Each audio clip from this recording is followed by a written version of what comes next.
Okay, here's how you can use Apple Pay on Roblox. So the first thing that we have to check is if Apple Pay is actually set up.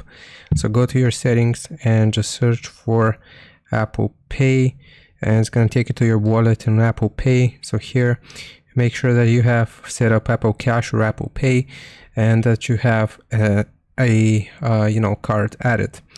Now what we want to do is go into Roblox here to actually get Robux with Apple Pay, and we're going to click on the Robux icon in the top right. It's going to show us our balance here and the different tiers of Robux which we can purchase. And for example, let's do this 80 Robux option.